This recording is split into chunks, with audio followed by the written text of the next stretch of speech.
Selamat pagi teman-teman, selamat datang di channel Pragmatic yang khusus membahas hardware. Siapa bilang hardware itu susah? Modal avometer saja kita bisa analisa super cepat. Caranya sangat mudah, cukup kita buka Pragmatic kita ya setelah proses aktivasi dan instalasi. Dan langsung kita buka, dia akan loading seperti ini. Kita akan bahas permasalahan-permasalahan hardware.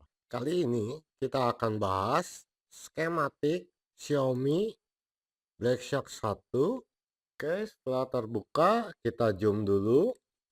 Kita akan bahas mulai dari kasus charging, yang tentunya semuanya ini akan terbuka karena kita membuka skema. Skema ini adalah peta besar dari setiap kasus.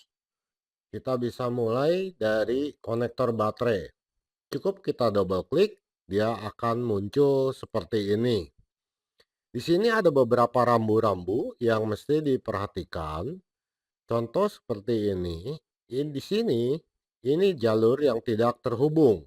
Jalur yang terhubung selalu ditandai dengan titik. Nah, seperti ini ya. Nah, di sini kita bisa lihat dia baterai ini mensuplai ke arah VBAT namanya ya. Ini kan namanya VBAT ya di sini. Nah, VBAT ini bisa kita cari. Caranya mudah. Cukup kita double klik di sini dan kita tinggal mencari VBAT ini larinya kemana aja. Tentunya kita bisa lihat dia juga masuk ke konektor ini. Ya, ada konektor buat ke bawah ya, fleksibel bawah. Nah, jadi kalau misalkan untuk kasus charging, kita bisa langsung mengukur contoh dari titik-titik konektornya saja. Nah, ini kan ada titik-titik test point ya namanya, TP-TP begini. Tapi kita kan mau cari VBAT ini larinya kemana aja, ya kan? Nah, di sini kita bisa lihat dia ternyata lari ke konektor hanya 2 tempat. Nah, udah berarti nggak ada lanjutannya. Nah, di sini ada juga VBAT konektor Vsense, berarti dia memakai teknologi deteksi ya. Nah, ini kalau baterainya nggak detek, nah dia larinya kemana ini? Kita bisa mencari. Nah, dia lari ke sini. Ini IC, ini berupa IC ini. Nah, ini dia. Di mana ini posisinya? U500-nya saja. Ini kan bagian B maksudnya gitu ya. Kita langsung bisa cari. Nah, ini dia. U500 ini. Ini bagian B-nya. U500 ini IC apa? Kita bisa cari dan kita bisa cek melalui skema ini juga. Biasanya dia tulis di sini. Kita cek bagian A-nya. Biasanya ini sini ditulis di sini. PMI 8998 ya. Nah, di sini ada keterangan buck boost flash. Buck itu adalah step down atau dari tegangan besar menjadi tegangan kecil dengan ampere besar. Kalau boost itu artinya dari tegangan kecil menjadi tegangan besar dengan ampere kecil. Ya, kebalikannya. Nah, tegangan sistem itu selalu ditandai dengan VPH power khusus untuk Qualcomm. Ground ini adalah bagian ini ya. Nah, ground ini biasanya bisa kita temukan di kaleng atau bagian minusnya baterai. Nah, ini tegangan supply-supply-nya. Kita bisa lihat di sini ada panah seperti ini. Ini artinya dia butuh masuk ke sini. Jadi dia ini buat supply-nya. Nah, di sini juga ada keterangan kayak VREC. Semua yang ada namanya V itu berarti supply tegangan. Dan disitulah kita bisa melakukan proses-proses seperti injek tegangan dan lain-lain. Tapi tidak semua boleh kita suntik. Contoh seperti VREC ini. Yang dinamakan VREC ini tidak diperbolehkan untuk melakukan proses injek karena ini biasanya akan merusak IC PMI ini. Nah, di sini ada C kapasitor, arusnya 1,5 ampere, cukup detail ya. Jadi kita bisa tahu arus yang keluar berapa.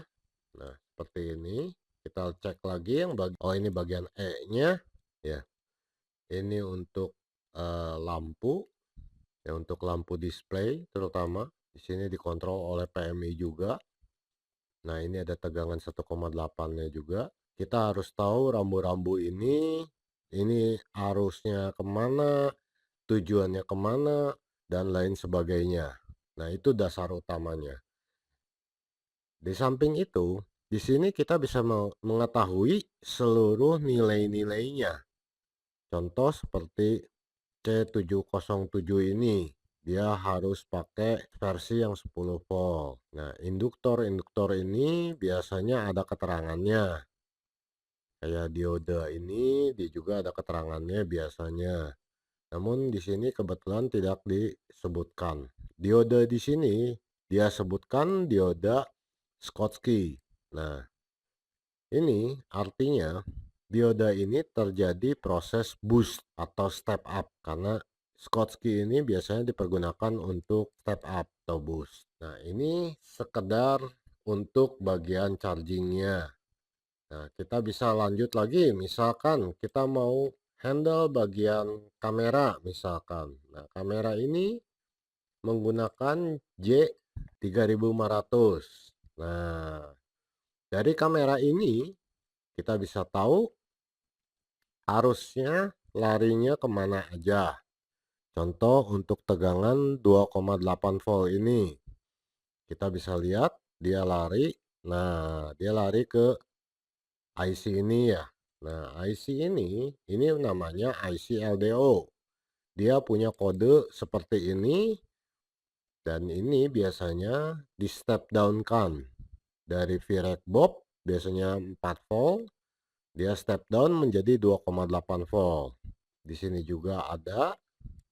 Nah, ini biasanya buat tegangan autofocus 2,8 volt ini.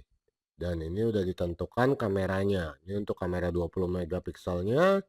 Ini untuk kamera depan, ini kamera 12 megapiksel. Jadi mereka masing-masing mempunyai IC ini. Di sini lebih detail. Nah, di sini juga kita bisa lihat ada bagian enable-nya. Enable ini artian kalau kita mau ngetes IC ini kerja atau enggak, bagian enable ini kalau kita mau ngecek saja. Tapi kita harus hati-hati, apakah jalur tersebut lari ke CPU atau tidak. Kalau dia lari ke dalam CPU, GPIO ini cuman sanggup menerima biasanya 1,8 volt. Ya tentunya CPU bisa rusak. Jadi cara satu-satunya adalah kita melakukan pengukuran melalui lepas IC.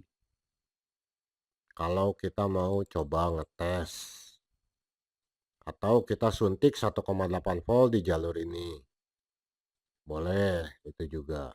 Untuk ngecek apakah outputnya keluar nggak 2,8 volt. Kalau outputnya keluar 2,8 volt, berarti IC ini masih berfungsi. Tapi kalau setelah kita injek di sini 1,8 dan kita udah pastikan juga VREC Bob ini keluar tegangannya, tapi outputnya nggak keluar 2,8 volt, bisa dipastikan IC ini rusak. Di video yang lalu, kita sudah bahas juga kalau ada jalur tegangan data yang bernama I2C. Nah, I2C ini memang isinya data. Dan kebetulan ini sensor ya, sensor dari kamera.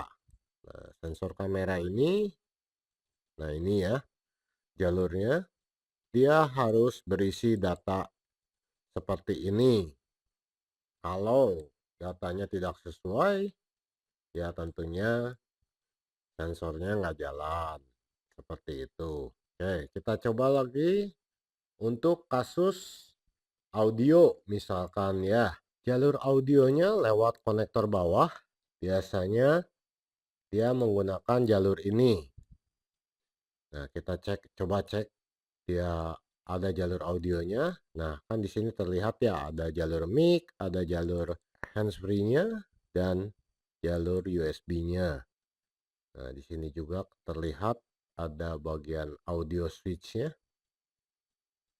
Nah, ini kita bisa cek larinya kemana ini. Nah, contoh seperti ini ya untuk speaker handsfree. Nah, ini sini ketemulah IC audionya. Kita cek dulu ini bagian A-nya, berarti dia berbagai pecahan. Nah, inilah IC audionya. Jadi kita bisa cek, oh ternyata IC audio ini akan sangat berpengaruh ketika sudah terjadi audionya nggak keluar suara atau seperti suaranya kresek-kresek gitu ya. Nah, ini kan bisa kita lihat ya di sini. Dan dia kode IC-nya ini juga ditulis dia WCD 9340. Sudah jelas ini pasti Qualcomm. Nah, kita bisa cek semua melalui skema ini. Skema ini sebetulnya sangat lengkap. Contoh kita mau ngecek bagian sinyal. Nah, ini juga kita bisa cek melalui jalur ini. Contoh konektor ini, antenanya. Antena ini dia lewat jalur ini dan ternyata dia lari ke jalur ini. Nah, jalur ini larinya ke, nah sini kita mundur ya. Dia lari ke sini. Nah, ini IC buat antena ini. Ini semacam kayak antena booster. Nah, sini ada IC duplexernya untuk high band sama low band. Ya. Dan di sini juga ada IC WTR ini. Biasanya IC WTR ini. Ini disebutkan biasanya. IC WTR ini khusus untuk mengolah sinyal. Seperti ini kan di sini ada band 1, band 3, band 4. Nah, seperti itu. Ada buat band 7-nya.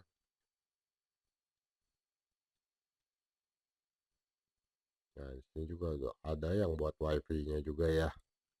Semua lengkap sebetulnya. Kalau di sini asal kita bisa membaca rambu-rambu ini. Contoh seperti ini, dia membutuhkan supply berarti. Ini suplainya berasal dari 1,8 volt ini. Nah, baru IC-nya kerja. Kalau tidak ada tegangan 1,8 volt ini, maka IC-nya nggak mau kerja. Nah, kita lihat IC ini berasal dari mana? Kita lihat aja panahnya. Kita lihat, nah ini kalau panahnya seperti ini berarti ini si penghasil tegangannya. Nah, IC inilah yang menghasilkan tegangan Vrec 1,8 volt ini. Ini U1200 ini. Ini kalau nggak salah IC PMI yang tadi ya.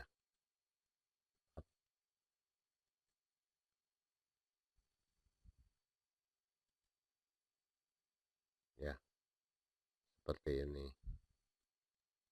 Kita cek apakah benar IC-nya namanya PMI. OPM. Nah, ini lebih jelas tulisannya ya.